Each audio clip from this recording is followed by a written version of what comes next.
Transgressing fantasy means realizing you are being humiliated.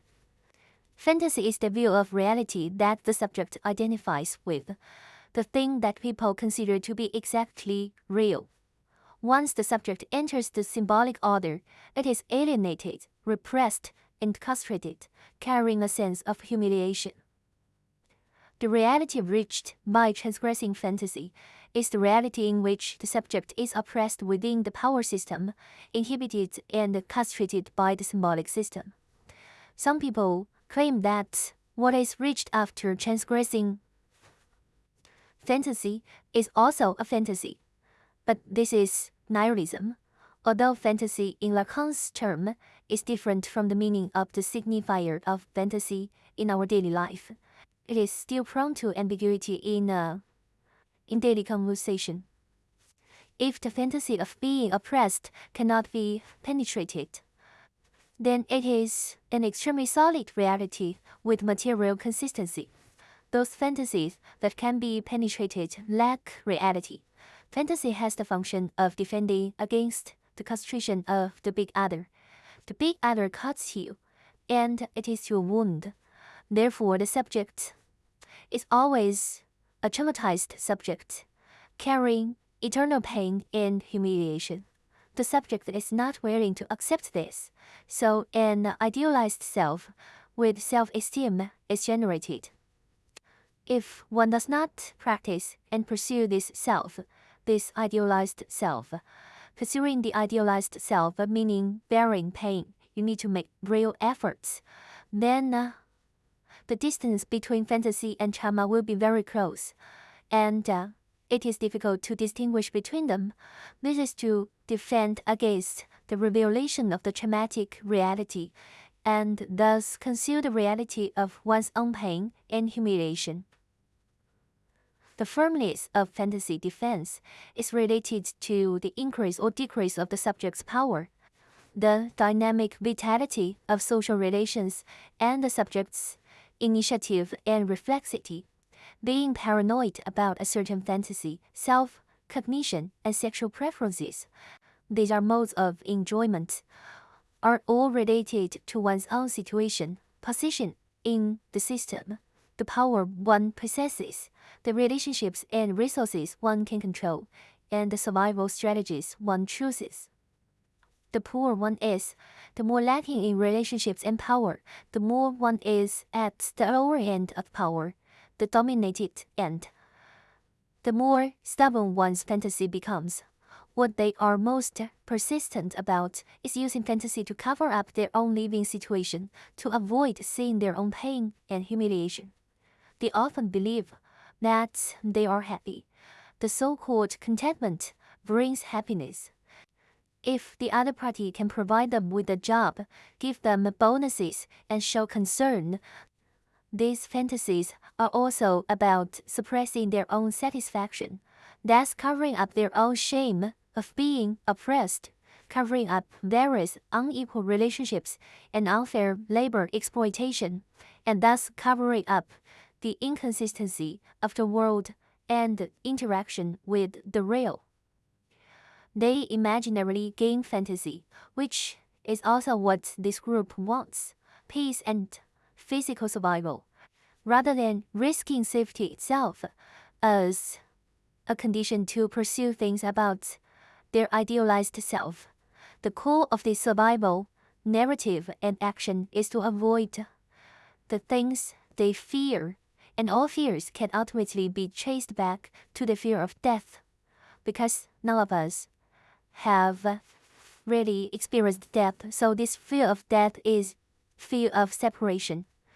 Because of their fear of death, they become slaves, the dominated, and then fantasize that they are not the dominated and can still be the king in their real world. There is another kind of stubbornness, submitting to the big other and taking the enjoyment of the other as one's own enjoyment. One person feels happy when seeing the other happy, believing that he has made contributions to the other and is moved and looking forward to get rewards in the future. the domination and deprivation of me by the other can bring benefits and enjoyment to them. If the boss deducts more of my salary so that he can buy a new car, then this is my merit, because one's own situation is indeed worrying. But when one sees someone happier, then the big other is enjoying. The key here has nothing to do with a specific person. Perhaps the boss is really enjoying and happy, but the enjoyment of the big other that the subject knows is not necessarily the boss' enjoyment. It is that the big other knows that the boss is enjoying, has a happy family, medical insurance, and wonderful life, so the big other has it, because the boss is a person living in this world. This is the beauty of this world. And one has to hide his own dirtiness, sacrifice himself, and wrong himself to prevent the world from seeing it and spoiling the beautiful side of the world. He must not let himself pollute the perfection of the big other. A higher level of stubbornness is to completely know that he is being dominated, also realize the existence of humiliation, and then maintain the relationship with the controller through pleasure. On the imaginary level, one can make the person in power suffer losses through enjoyment by violating rules and prohibitions. For example, playing with a mobile phone in class, slacking off at work to steal some pleasure from the big other, watching TV when parents don't allow it, and doing things that violate what's the lover. The lover is also a big other here. What the lover cares about and prohibits behind the lover's back. This is the enjoyment-based resistance that the dominated slave can carry out. They feel that they are castrated by the big other.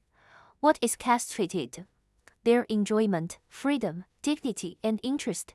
The big other takes away their enjoyment, so they try to get back with their own enjoyment from the big other, blindly and self-deceivingly, equating the retrieved enjoyment with the retrieval of their own freedom, dignity, and interests. And those in power know that you are obtaining the enjoyment of the big other through transgression. Because buying your freedom is like giving a dog leftover food, thus realizing their own rule. They give you enjoyment to maintain the power relationship. Therefore, the production of power relations is the production of enjoyment. For example, the enjoyment of the suppression brought about labor itself. Work is tormenting, and one thinks about getting off work early to get a good meal and watch videos and TV dramas while eating. Thus, work becomes an obstacle to enjoyment, an obstacle that postpones one's own enjoyment. If this postponement cannot be denied, then the postponement itself becomes the purpose of enjoyment. Thus, the work that makes him painful becomes the object of drive-based enjoyment, and he submits to the movement of suppression, like a dog, and a dog that has transcended fantasy always thinks that it is the master because it still has enjoyment to create a private space that is not bound by finiteness, where it is free and has dignity.